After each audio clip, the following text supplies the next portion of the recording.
All right, so we're gonna document this 2009 Toyota Yaris getting all new air conditioning to make it through this brutal hot Florida summer. So what we have here, as you can see, is all the AC lines, and I installed a new compressor and I installed a new condenser. There's the condenser, and the compressor is going to be hard to see from up here, but just trust me, it's brand new. Might be able to see it a little bit right there. Brand new compressor. So we also replaced the expansion valve, THV expansion valve. So there's that. And after I did that, I went to put Freon in it, and it wasn't taking the Freon.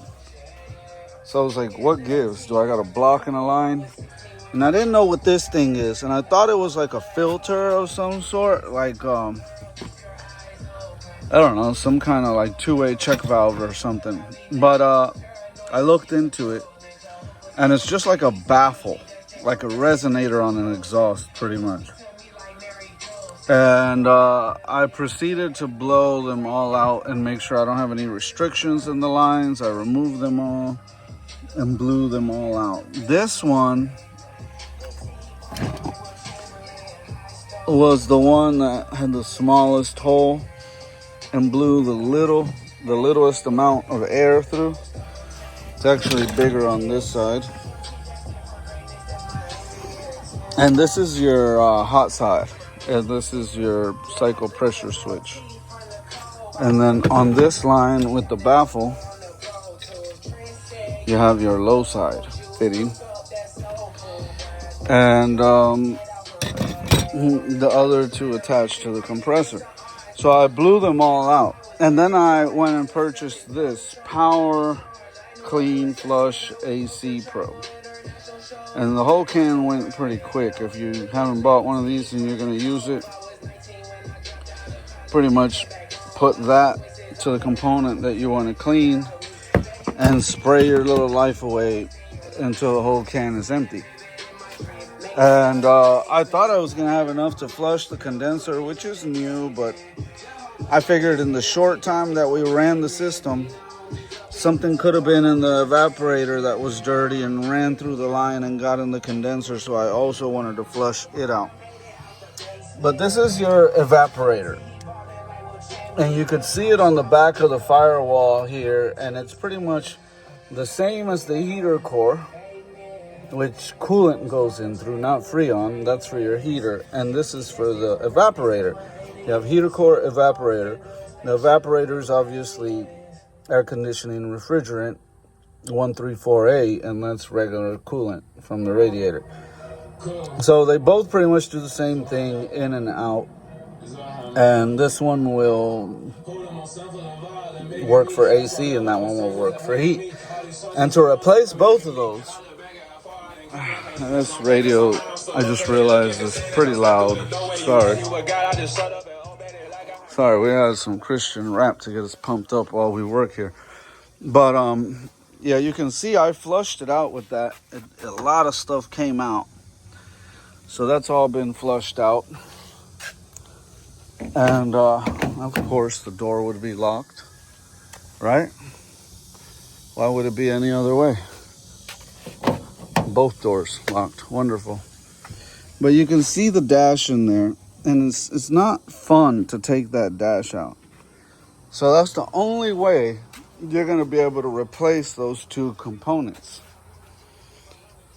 The evaporator and the heater core both go into the dash. They're in the H-box expansion valve attaches to the outside of it, and you can remove that. But the H-back box, that's what's housing the evaporator and the heater core both. So you would have to remove the dash completely, take the H-box out of the vehicle, and open the H-back box up and remove the evaporator and the heater core. And it's like, rarely do you ever need to replace that, but sometimes you do, you know. This is almost 200,000 miles on this car. So like I said, we have all our major components, which I've explained. We have brand new gauges to run Freon in with. This is the Freon we were going to run in it, 134A. We have a couple cans. I had a little thing of water to test the cycle pressure switch. You dip it in water and see if it works or not. It's a little mechanic trick. New expansion valve. We have our Hobo Freight vacuum pump that we're going to run vacuum on for at least 30 minutes. And we're using shop air here to blow everything out.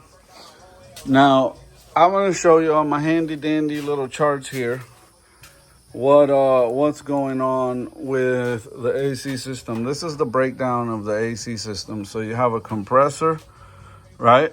And everything on this side is gas and everything on this side is liquid.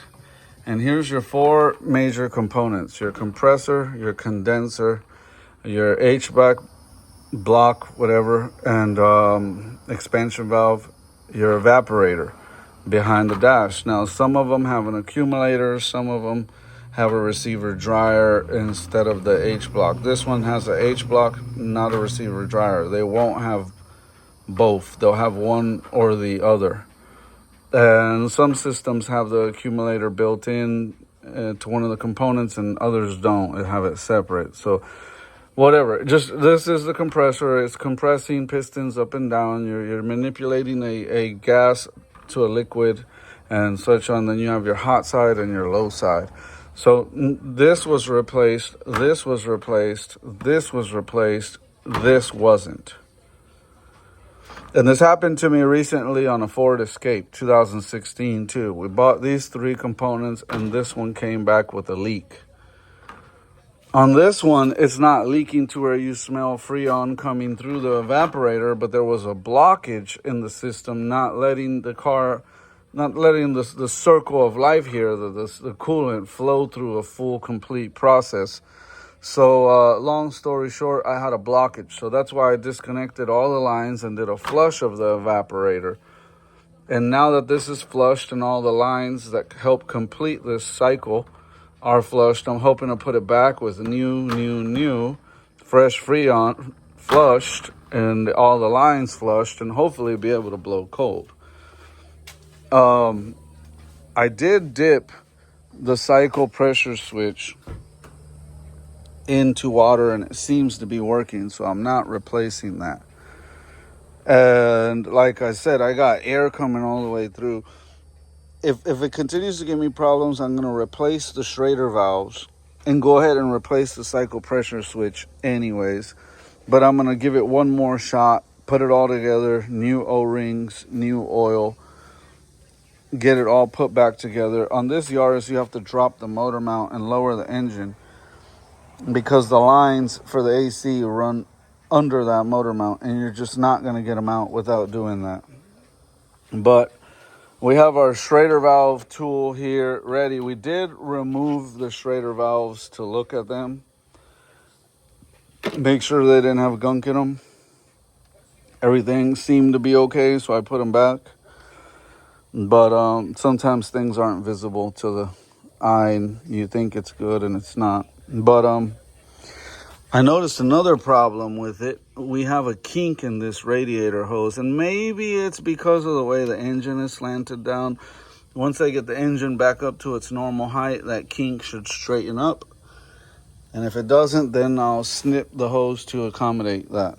But brand new condenser, brand new compressor, brand new expansion valve, flushed evaporator, blown out lines. I mean, what else gives, right?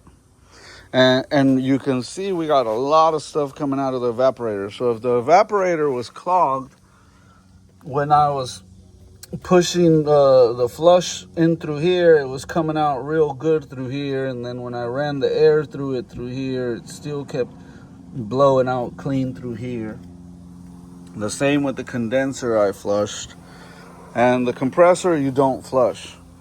So that being said, I am going to whip out some O-rings and some oil, and I am going to start putting this booger back together.